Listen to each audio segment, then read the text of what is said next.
Whenever you're ready, you can do your thing. We're rolling, man. We gotta catch that B-roll. You gotta catch the B-roll. Start ready, I was like, we should have been recording this whole time.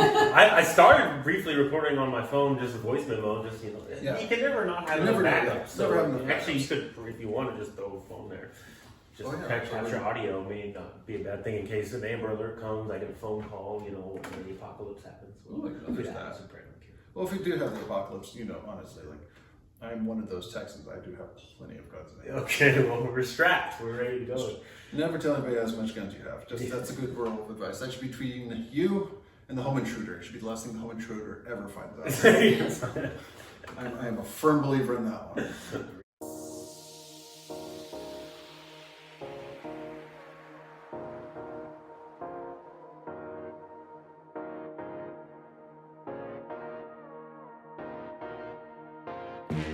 Welcome to the Wednesdays with Will podcast, where Will shares weird, wacky, and wonderful things that go through his mind on Wednesday.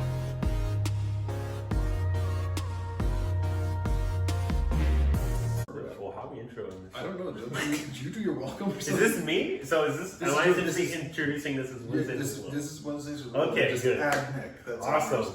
Featuring Nick.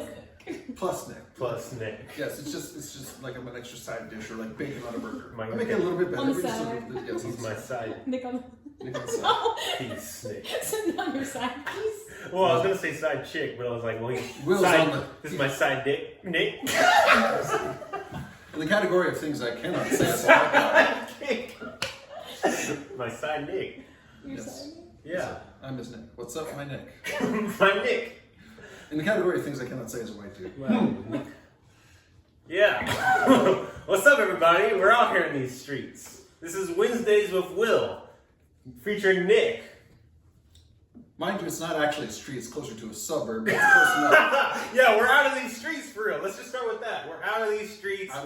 And I'm in a home. This is a nice little humble abode, as they say you got here, man. We're bachelors, but we're trying. Yeah, That's kind of our thing. This is not bad, man. We walked in. I didn't see too many stains on the carpet, so we're pretty good. I know. The previous owners of said carpet were quite generous.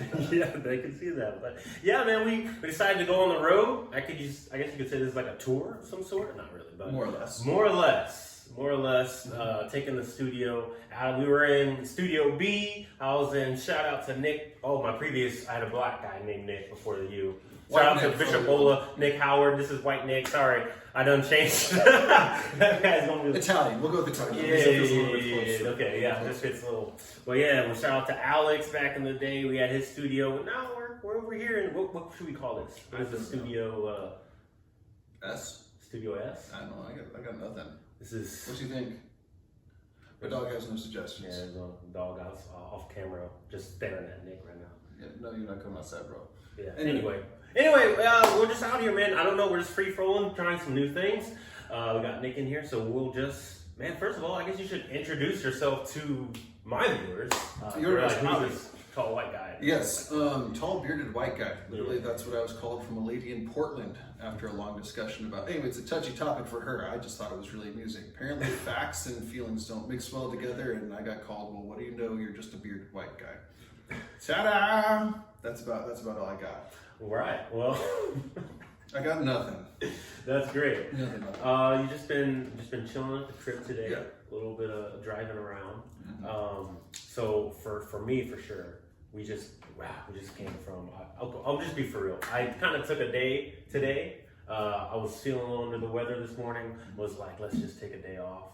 And so don't tell the job that I'm here filming a podcast. They figured out. Oh well, hey, if we see me, it was this Nick guy right here, his idea. So, but yeah, man, let's just get into maybe some topics today. Yes. Let's see. You been reading the Bible any lately? Well, of course, I read the Bible every day. Do you? Yeah, I do. Legitimately, I've been journaling since 2016. Like June of 2016 was the start of my journaling. So, like, if we were to go into my room, I suggest not doing that. Not because it's weird or anything. It's just I just don't like people in my room. Okay. I'm a little bit more introverted. No, I just been literally been journaling since 2016 every day. Never missed a day. Even on the road when I was working for a comedian. We had a red-eye flight at 5 in the morning, which means call time was at 3:30 or something like that. Yeah. I'm up at 2:30, and I'm sitting there, I'm journaling, and I'm reading, and I'm doing all this stuff. But Yeah, can you imagine how awful that'd be if I didn't read the Bible? Jeez. People are like, you're terrible human beings. Like, that may be, but like the average churchgoer in America. That's what that sounds like, but, you know. Only on Sundays. Enough to do the Etch-a-Sketch thing was like, yes, Jesus. Yeah. Done! Yeah. Like, can we hurry up and wrap this up? I got some sinning to do. Yeah. I feel like the average the average attending Christian doesn't open their Bible outside of Sunday, couldn't tell you where's Matthew? Like, I don't know. Is that Actually, the sad thing about the average Bible, like, dude, you want to know a shocking statistic? Like, that's actually really sad, and you can look this up. Like, dude, for men in the church, actively involved in all that stuff, inside the church, 80% of those dudes struggle with porn. For real? Yeah.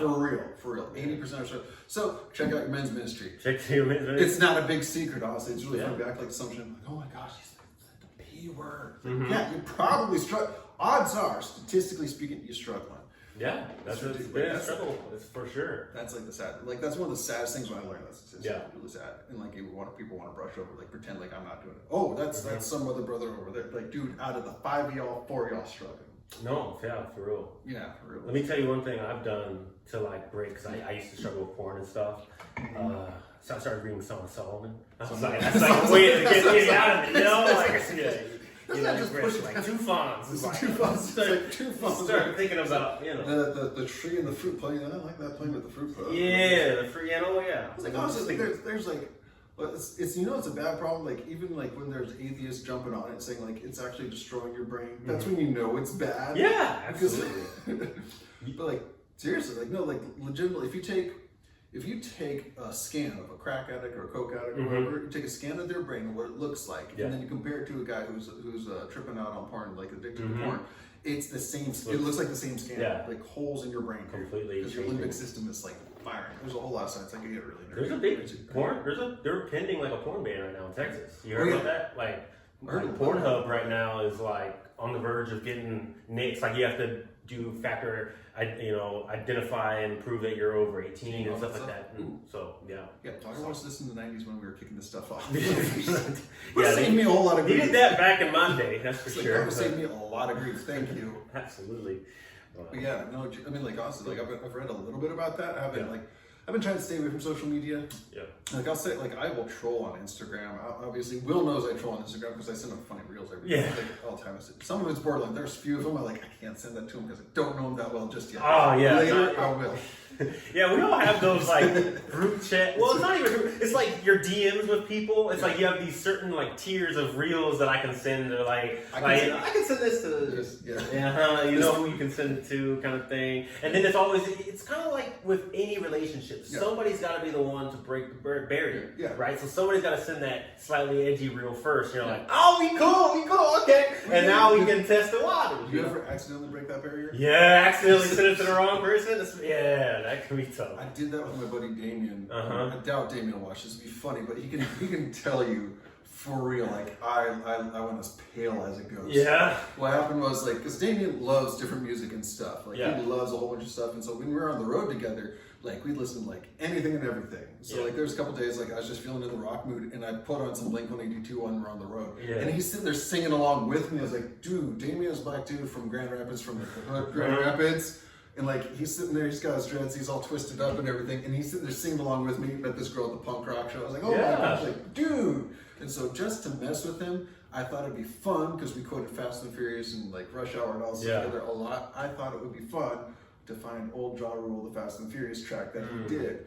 Except for I accidentally got the explicit one. Ja Rule on one, ethnic slur. Yeah. Loud in the car. And then I just went as pale as it goes oh god, the guy who I don't really know so much, and just dropped a huge slur. Yeah. Damien starts crying laughing when he sees my face. It was just funny. He's like, dude, you're cool. He's like, I know you. Yeah, it's funny for us. I will say as a black. It's a very powerful position to be in where you feel like, yes, white people can be uncomfortable at the drop of a hat. It's literally just, I can be like, you offered me this mug, but why'd you give me a brown mug and you have the white mug, for example? See, it's I can tie basically anything. I thought that was obvious. to it today. But especially with so we don't get them mixed up. Brown.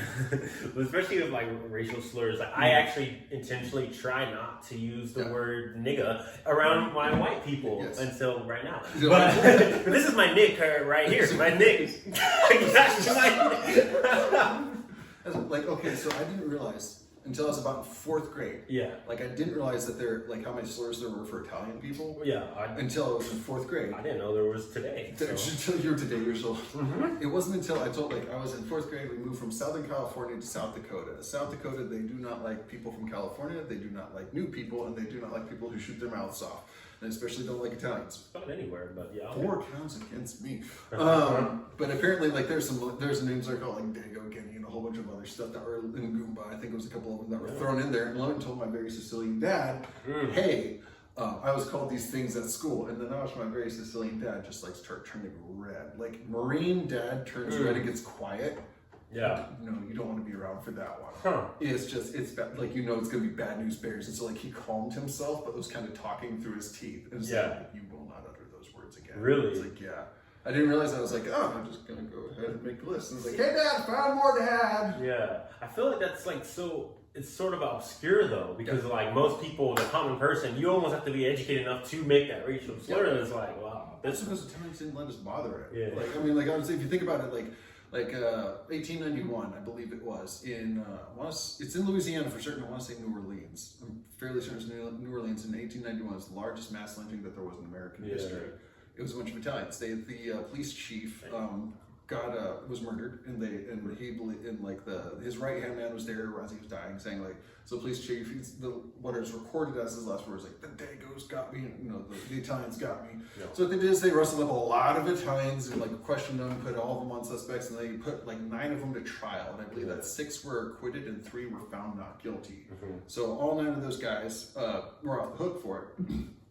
But what ended up happening was the town was so angry that they went down to the jail where the 9 that were on trial were, took out 11 Italians. Hold up, what? Yeah, took out 11 Italians and murdered them, killed them, and only 3 bodies were enough intact that they hung from the city doors.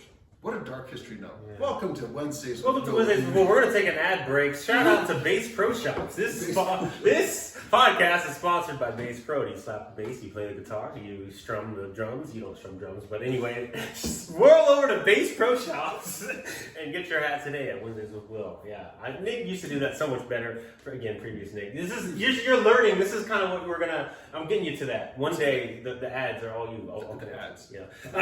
Good. So I would like to say, so on Wednesdays with Will, we are open to ad revenue. Right now, we don't actually have an official one. That's why the unofficial Bass Pro Shops, my own company, is the one. But it's a blank. It's a we're taking it's a blank canvas. We're taking applications. If Tamika, you got an OnlyFans page you want us to promote, hey, we'll sell out. I'm not saying I'm gonna watch it personally, but if you want to slide that bread my way for real, hit the Cash App. And we'll promote it on the page. That's all I'm saying. I don't know. Does Tamika does she literally make OnlyFans, like, the little hand fans? Or yes, exactly. Tamika makes all types of like fans, like ceiling fans, those church fans is what you talking about. She be fanning it, trying to make her makeup not like melt off. And she got tower fans. Tower fans? Those are the ones that are like, they're just like a cylinder, and then they turn. Those ones, okay. I got really confused for about like 30 seconds. Oh, no, yeah. They're all, those, that kind of fans, yeah. Those kind of fans. I don't know what you were thinking. No, I wasn't, just like, what is could not think, it was like specifically only going like... There's a lot of different types of fans. I got nothing. Yeah, there are. Like, there's lots of them. Ceiling, towers, paper. The Japanese, paper art fans. The paper art fans, yes, that's the first thing I was thinking about. Yeah. Well, what? No, I was just thinking, I thought I saw somebody make one of those into a blade or something like that. To a blade? Yeah, I can see that.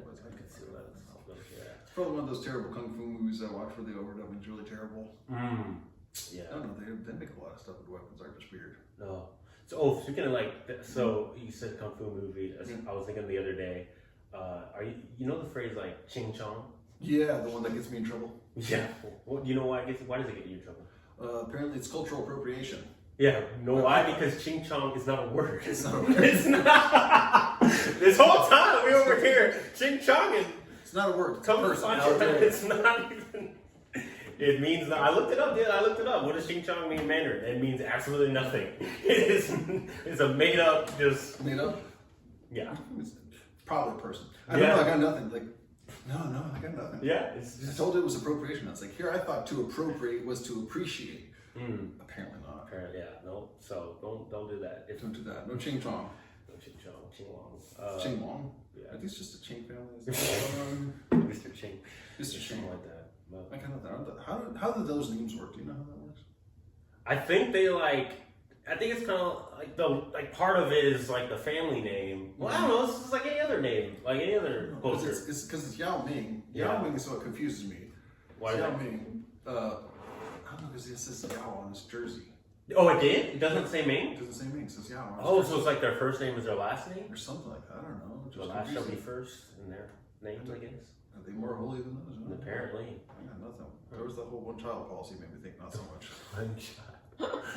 One child left, no child left behind, except. Jeez, there's some dark humor with that. Straight with that thought. There's some seriously dark humor. It's why there are way too many boys over there and not enough girls. Jeez. Sad day. No, it's a very sad. Funny, but sad. No, it's not. I'm not sure. There's humor in everything. Maybe. I don't know. I try to find it in just about everything. Yeah, I cannot go to funerals. You can't? No, I will make fun of whatever. I don't like going to funerals. Dude, I went to a funeral for a guy named Jack Schmidt. Ooh. I'm not even kidding you. The amount of times I said Jack Schmidt, I was giggling. I was working it.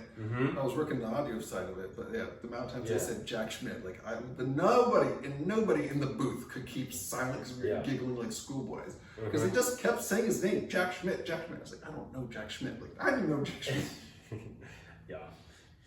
It was just way too much. It was way too much fun. They just kept saying his name. I appreciate that man for being around, and also appreciate his passing because that made for a wildly entertaining funeral. Yeah, it's kind of sad. Like your whole legacy is just into one day, and then we forget about you. Well, yeah, that's pretty much how it goes. Go with my boots on. Yeah. I mean, honestly, if you really think about it, I mean, like you can have a lasting legacy. There are people who are remembered for that and all that stuff like that, but like. People are going to forget about me probably. I mean, there are people from 10 years ago who don't know who I am. So.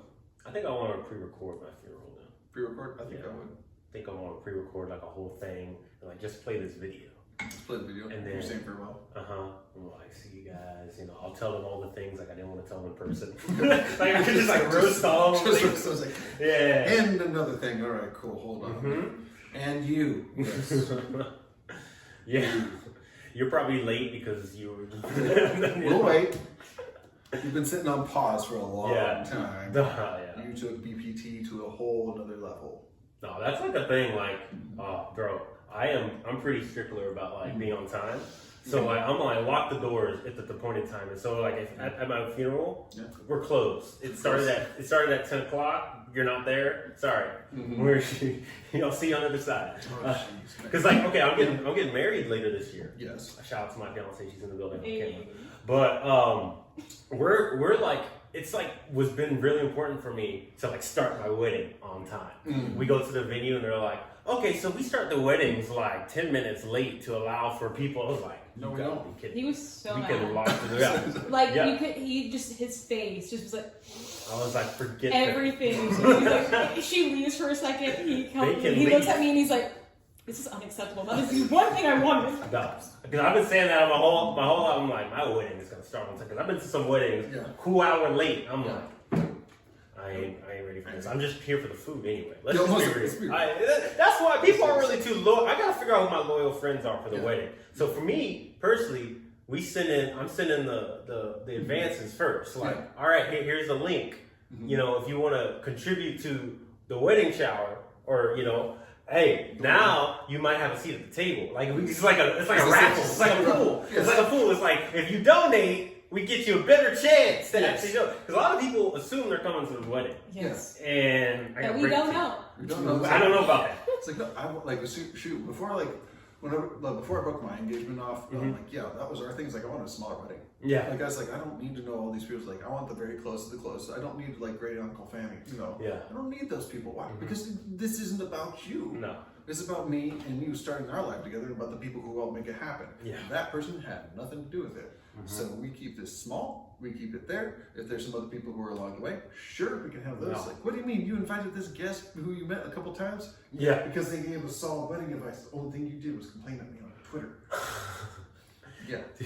Have you ever been to a wedding of somebody you don't know? Oh, yeah. You have? Yes, I've been to a wedding of people who I have no idea because I was their +1. Oh. And I was like, there's that. I've been to some awkward weddings. Like, last year, was it not last year? It's 2022. You and I went to a couple weddings together. Yeah. Well, I shouldn't say not together. Yeah, we were. You heard it here first. Let's say to Will. Will was on the down low, you know what I mean? No, like we went to a couple weddings. I like Ben's wedding. Ben and Carter's wedding. I think those are the two that we went to together. Yeah. Those were fun. Like Ben is the sweetest guy on the face of the planet. Yeah. We'll do a non-sponsor sponsor. Shout out to Ben. For Ben, now I feel like I have to invite you to my wedding. Ben, no, because he's the sweet. Like honestly, like first off, give him some business. He's great. Ben Valance photography. And he charges too much. We couldn't have him for our wedding. It's gonna be a real wedding. Man, I tried to hit him up for the engagement. We gotta put you on blast, man. And I was like, these prices. Who do you think I am? Which Rockefeller? No, I had him do he did my family photos last year. He's good. He's good. Like, worth it. But I mean, like on the same token, but no, the sweetest guy. Like he's vegan. I tease him mercilessly for that. Yeah. Looks like one of my favorite jokes is like, does it come with ovaries or do those come in later? But anyway, no, he had he didn't do that stereotypical vegan thing. Like think about this. If you invite a vegan over to your house, like for a dinner party or something. Well, they're not getting invited. They're might not be a bad idea. But most of them will be like, well, where are the vegetarian options? Where's the vegan options? Mm-hmm. Like, I'll be like, I have a backyard. There's some grass. There's some grass where it's like, okay, we got this, we got that. However, if you ever go to a vegan's house, you're like, where are your omnivore options? Where are your meat eater options? Like, excuse me, we're vegans. Like, excuse me. What is this double standard? Thank you. Yeah. It's like, I provide for you vegan things that are nice for you. I will. So shout out to Ben. He did provide. He did do that. Our options for carnivores like me. For omnivores, carnivores, omnivores, the whole thing. I mean, it was the sweetest thing. He's just a sweet guy. But like that wedding was fun. That wasn't super big or anything like that. It was nice. It was quaint. Those are kind of things I prefer. Yeah. Like that. So like, yeah. But if you do the raffle thing like that, it's like, hey, you donate in advance, we might get you a better seat. Yeah, better seat. Closer to upgrade. Closer to the. Do you want closer to the wedding party, or do you want closer to the food? Yeah. Exactly. Closer to the food thing. Closer to the food, closer to the wedding party, closest to the dance floor, or closest to the exit for those of us who want to leave. Gotcha. Yeah, I look for everybody. Closer to, I'll put the singles together too. I'll try to help them out. You know, like it could be a matchmaking thing. I hate going to weddings as a single dude. I hate that so much. Oh, it's so awkward because like you're going stag. Oh man, it's weird. If you don't have any friends that you really know there, but like you know somebody, but you don't know anybody else there, like I only know the groom, or I might know the groom and I might know the bride, but I go and I don't know anybody else involved. That would be tough. Fortunately, it's been awkward. It's like you show up like, who do you know? It's like I know both. Like I've never heard of you before. It's like, well, okay, it's a long story. Yeah. At least the garter toss is going out. The garter toss. I never understood that. I don't know. Okay, you as a bride to be. How does that make you feel? Garter toss on spot. Disgusting. Thank you. Thank you. Who wants to watch that? I don't want to watch that. It's like, I want that to be mine. I got married, so this is mine. It's not yours. I'm just going to throw this to you. No. That's mine. That's why I married it. It's all mine. No, that's for you. I'm not sharing. I'm a little jealous. No, forget that. I'm a little selfish when it comes to that sort of thing. No. It's like, my wife's leg has been on that. It's mine. Yeah. God, that's weird. Bouquet toss is something different, though. Yeah. Can I confess something to you? Sure. Just between you and me. And everybody else. I'm not looking forward to dancing. I'm scared. Oh, I'm scared. I'm scared about that part.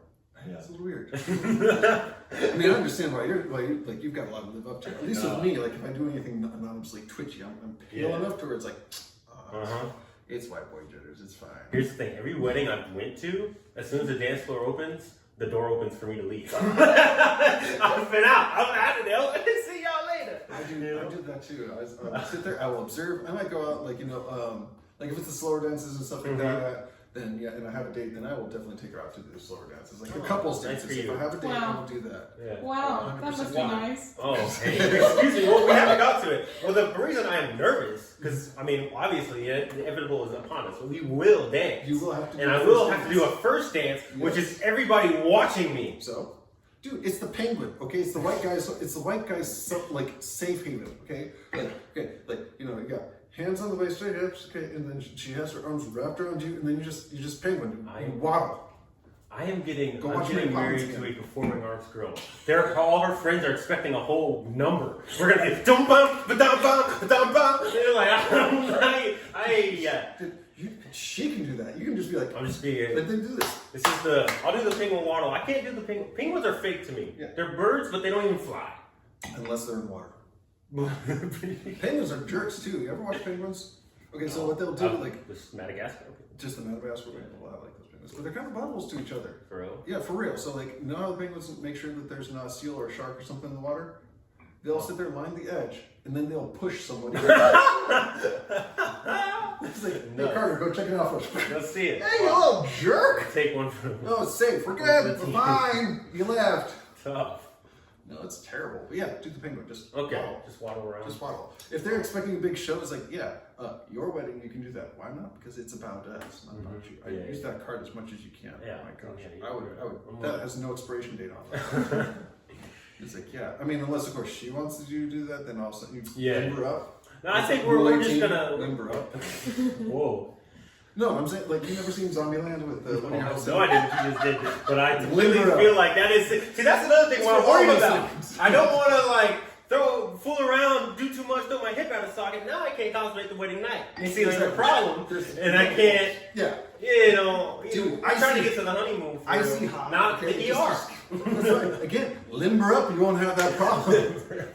Like, get some icy hot just in case, man. Just it'd be fine. Just a little bit on the joints, a little bit here. I got bad knees. I know how it works. You know, jeez. That's why I'm thinking about getting knee growth surgery. Knee growth? What's that? Knee growth. That's what I said. Yeah. Knee growth. What's that? Get my knee growth. Never mind. If you had said something like third leg growth, I'd understand that. No, you're still not going outside.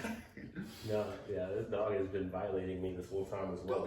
Certain times he's been licking my ankles, and I'm just trying to not act like that's happening. It's he just likes you. That's all. That's well, it's kind of gay. No, it'd be gay if he was a little bit higher. That's why you should get a dog. You always. I do not want a dog. This is a great. Me and fiance have talked about dogs. We're a no dog household. Why? I think dogs are trash. Why? Because he's standing right there. Dogs. He's sitting. I'm sorry. He's sitting. Dogs are kids with no benefits. Dogs that you feed them, you give them love. They don't love you back. Yes, they do. No, they don't. Yes, they love you. I have a theory for dogs. They love you until they're not fed. They're just trying to get their next meal. The second you don't have food in your kettle, the dogs don't love you. They're gone. Have they you won't not come seen back. Like the millions of videos of the dogs crying at the owner's grave? Because they don't know anything else. They do, because they're still getting fed from other people. No, it's because I would say at that point they just feel... That little schmuck right there, he does not eat until I come home. Like it's not because of like the food's always there. I make sure he has plenty of food. But like if I'm out and about, he will wait for me and wait till I'm right there, and he will just sit there. He's a most loving little schmuck I've seen. That door is open. Yeah. Food is gone. Yeah. The dog is gone. He stays with me. He's not leaving. Okay. We've done this experiment. Okay. We've done this experiment. I've never made him go hungry on purpose. There have been times where like, holy crap, haven't fed you today. I'll go and feed him, and then he'll go and eat. But for the most part, like even if the door's still open, he still listens. He's a good little boy. Aren't you serious, puppy? They're serious. Are you a cat person? No. It's always one or the other for people. See? Are y'all cat people? I would prefer cats, but neither of us really are like loving animals. There's only one cat that I would ever get. Really? Yes, and that's a Maine Coon. What is that? It's a huge freaking kitty. Oh. The only reason why I want that one is because they will go after like possums and raccoons and everything like that. They'll take them out. They're about the size of a bobcat, maybe a little bigger depending on breed, depending on where you get them from and genetics and all that stuff. But they're a big old kitty. But yeah. But cats are so chill. They're just like they're the spawn of Satan. No, like a cat can be complacent and just sit around and lick itself. These dogs, as soon as I walked in today, your dog just fisted me in the nuts. Again, he knew that you guys were Christians and needed to be waiting, so this was an incentive to, not yet, bro. Not yet, bro. I'm like, dogs do not know how to chill. He is the puppy of accountability, and he is 11 months old. So, at 11 months old, I mean, for 11 months old, he's doing pretty dang good. Yeah, I mean, shoot. I mean, their dogs are 3 years old. They're still way more excitable than him. He really wants to go outside. But yeah. No, like cats like a Maine Coon. I do Maine Coon. I do big old kitty. How do you feel about exotic pets? Like what? Explain. So have you heard about like there's some like guy who had a bunch of exotic. Well, I'm not talking about jokes. Exotic means a whole lot of stuff, and it's gotten you in trouble before. No, like tigers and bears and what? Okay, okay, cool. Yeah. Don't do bears. I won't do wolves. Oh, okay. I want to I hunt a lot of stuff, and for me, it's because I like food, and so like I like to eat wild game and all that stuff like that. I like to prep it, like the whole process of it, because I know where my food came from. It's cleaner and all that other stuff. But I will not hunt bears. Like if I do, it's from a long distance, and I'm in a very well enclosed and super safe kind of hut that's mostly made of cement or something. But wolves, absolutely not. Those things are vindictive and they'll track you for hundreds of miles. Yeah. Oh yeah. So absolutely no wolves. No, yeah. Big cats, they tend to be reclusive. So like mountain lions and bobcats and all that stuff like that. Only if you corner them do they actually go out and attack, or if it's been like a dry year and they're like super starved, will they actually go out into like the cities and stuff and actually try and eat people. Oh. But like that's only when they're starving. That's when they're starving. Yeah. Other than that, they stay the crap away from humans. I just heard recently on another podcast about a guy who owned like a ton, like dozens of exotic pets. Yeah. He like released them all and then like killed himself. He just like rampaged around the city. Oh jeez. Yes. Where was this at? It's some like obscure town over, but pretty bizarre. Well, I was like, yeah. Man, I think I read a book like that. It does sound like a movie. No, I was trying to think. No, there's a book called Sniper. I think I read it in middle school sometime. But it was a book about this guy, about these people who had exotic cats and stuff like that. And there was a neighbor or something. Turns out that the neighbor did it. Sorry, spoilers. Because you guys are definitely checking out this book that I read in middle school as adults. But apparently they had this big exotic cat farm or something like that. And then at some show somewhere, one of the cats got out, murdered, like clawed this guy's wife or something like that. So he had this vindictive thing against bigger cats. And so like the neighbor was setting up with his rifle and shooting their cats, like letting them out and then shooting them, like for some reason. Like, why'd you have to let them out first? Why don't you just shoot them in a cage if they're that big of a problem? You do the whole job in one night. Yeah. Dumb criminals, maybe. Somebody with that cat, man. Well, let's thank you for attending Wednesdays with Will. This has been a great episode back in these streets with Nick, my Nick guy. And so until next time, man, shout out to Bass Pro Shops. Go ahead and get your merch today. We'll see you next Wednesday.